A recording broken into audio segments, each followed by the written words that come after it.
PALWORLD Sakurajimma's update is now live, and hopefully you're going to be having a lot of fun getting all the new pals and all the new resources, one of which is crude oil. The biggest amount of crude oil you can get in the early game is by taking part in the brand new raid area, which is a oil rig. It's a pretty dangerous area, and I think it's taken some inspiration from survival game Rust or maybe Metal Gear Solid. Either way, you're going to need a ton of it to make the brand new metal Plasteel to craft new armour. Not just armour, but all the new weapons as well as the new spheres all need lots of Plasteel. So yes, you're going to need a ton of oil, and this guide today is going to show you how to get it. Let's go. Plasteel is made out of 5 crude oil, a bunch of palladium and ore.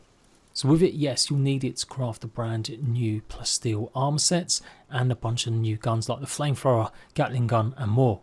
On the new Sakurajimma Island, you'll find oil fields, and this is where you're going to eventually be able to put a refinery down and basically get oil over time.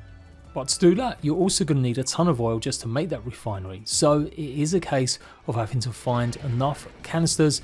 One way to get them is by killing one of these new pals added. Kickits will drop or have a chance of dropping the crude oil. I did try to see if I could use them in a farm to generate oil, but it doesn't look like that's the case. The only way so far I've got is to go ahead and make the refinery. You'll find these pretty close and all over Sakurajimma, as well as other locations. Just go over their head and kill one, and then obviously it will reveal where the rest of the hotspots are. It costs 250 PAL ingots and 50 of the circuit boards to make one. And it is a level 50 technology engram.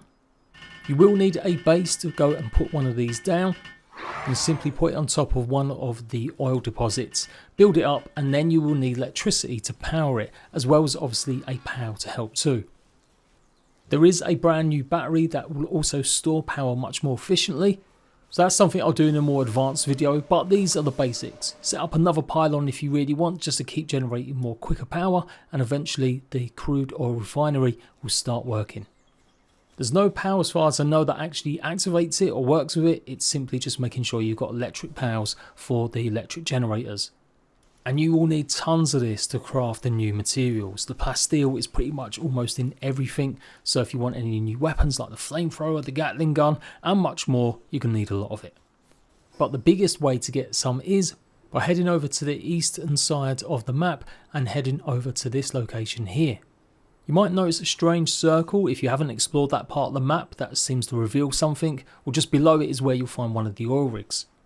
541 minus 419 if you're looking at just the coordinates itself. It's pretty formidable and challenging getting over here. Obviously I was using this guy, Jet Dragon, and I had the beams absolutely decimating me and shooting me as I got close. In fact, this was taken afterwards, so I forgot to press record. There was a lot more things shooting at me, a lot more laser beams, so you have to be careful with that.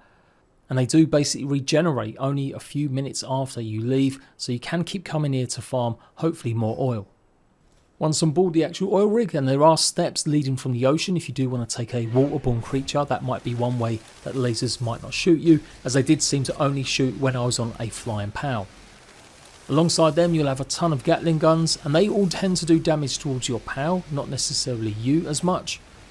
What will be killing you is the potential tons of guards that will be shooting you. We've got all sorts here, including enemy PALs too. And you're meant to go along and try and deactivate all of these turrets. As you can see, there's plenty of loot chests, and they'll be spawning in random locations or set different locations on the actual rig, so make sure you go and explore every nook and cranny. But you can see the turret's not actually doing much damage to me here. I did wonder if this was maybe a bit of a glitch or an issue like that, or maybe something to do with settings, as it was only the actual armed guards that were doing damage against me. There's plenty of explosive barrels and canisters to shoot, helpfully taking care of some of the enemies, and you just simply go over to one of these devices and then activate it. I'm making this look easy obviously because I've got my bazooka, but yeah, if you're not at this kind of stage of the game, you may find things a bit more tough. And that's pretty much it. There's at least maybe 6 of the big laser beam turrets and a whole ton of the Gatling gun style ones. Make your way all around the complex, and don't forget to kill the guards, as they're the ones that actually drop the oil. I was getting at least 3 canisters pretty much from almost every one. So until you get your refinery set up, this is probably going to be the best way to go and get them, or trying to take care of the other smaller kicks. Of course, when you're doing this, you do get the advantage of getting all that extra loot too, and tons of experience for your pals.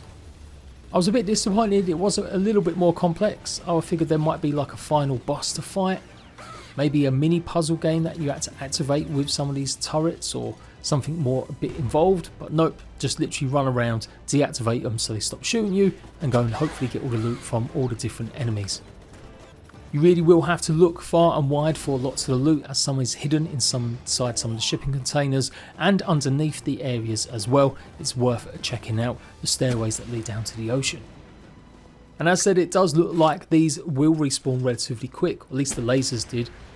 I was here maybe about 15 minutes just clearing out everything, and by the time I left, that's when the laser started to regenerate, even though I'd already destroyed them earlier.